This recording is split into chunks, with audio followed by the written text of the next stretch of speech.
ವೀಕ್ಷಕರೇ, ನಿಮಗೆ ಗೊತ್ತಾ, ಇಡೀ ವಿಶ್ವದ ರೈಲು ಇತಿಹಾಸದಲ್ಲೇ ಅತ್ಯಂತ ಭೀಕರ ದುರಂತ ನಡೆದಿತ್ತು ಸಮುದ್ರದ ಮಧ್ಯ. ಸುಮಾರು 2,000ಕ್ಕೂ ಅಧಿಕ ಜನರು ಕ್ಷಣಾರ್ಧದಲ್ಲಿ ಜಲ ಸಮಾಧಿಯಾದ ಕರಾಳ ಕಥೆ ಇದು. ಅದು ಡಿಸೆಂಬರ್ 26, 2004. ಶ್ರೀಲಂಕಾದಲ್ಲಿ ಕ್ವೀನ್ ಆಫ್ ದಿ ಸೀ ರೈಲು 2,000ಕ್ಕೂ ಅಧಿಕ ಪ್ರಯಾಣಿಕರೊಂದಿಗೆ ಸಾಗ್ತಾ ಇತ್ತು.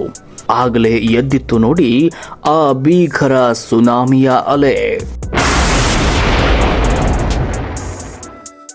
ಮೊದಲ ಅಲೆ ಬಂದಾಗ ಜನರು ರೈಲೇ ಸುರಕ್ಷಿತ ಅಂತ ಭಾವಿಸಿಕೊಂಡು ರೈಲಿನೊಳಗೆ ಅಡಗಿ ಕೂತರು. ಆದರೆ ಸಮಯ 9:40 ಅಪ್ಪಳಿಸಿದ ಆ ಅಲೆ 30 ಅಡಿ ಎತ್ತರದ ಎರಡನೇ ಅಲೆ 106 ಟನ್ ತೂಕದ ರೈಲನ್ನೇ ಒಂದು ಕಾಗದದ ದೋಣಿಯಂತೆ ಸಮುದ್ರಕ್ಕೆ ಎಸೆದು ಬಿಡ್ತು. ಕಿಟಕಿ ಬಾಗಿಲು ಮುಚ್ಚಿದ್ರಿಂದ ಯಾರಿಗೂ ಹೊರಬರಲು ಸಾಧ್ಯವಾಗಲಿಲ್ಲ. ಒಂದೇ ಕ್ಷಣದಲ್ಲಿ ಸಾವಿರಾರು ಜೀವಗಳು ಅಂತ್ಯವಾದವು. ಪ್ರಕೃತಿಯ ವಿಕೋಪದ ನಡುವೆ ಮನುಷ್ಯ ಎಷ್ಟು ಅಸಹಾಯಕ ಅಲ್ವೇ? ಈ ಕರಾಳ ಘಟನೆಯ ಬಗ್ಗೆ ನಿಮ್ಮ ಅಭಿಪ್ರಾಯ ಏನು? ಕಮೆಂಟ್ ಮಾಡಿ. ಇಂತಹ ರೋಚಕ ಮತ್ತು ನೈಜ ಘಟನೆಗಳ ಬಗ್ಗೆ ತಿಳಿಯಲು ಈಗಲೇ ನಮ್ಮ ಚಾನಲನ್ನು ಸಬ್ಸ್ಕ್ರೈಬ್ ಮಾಡಿ.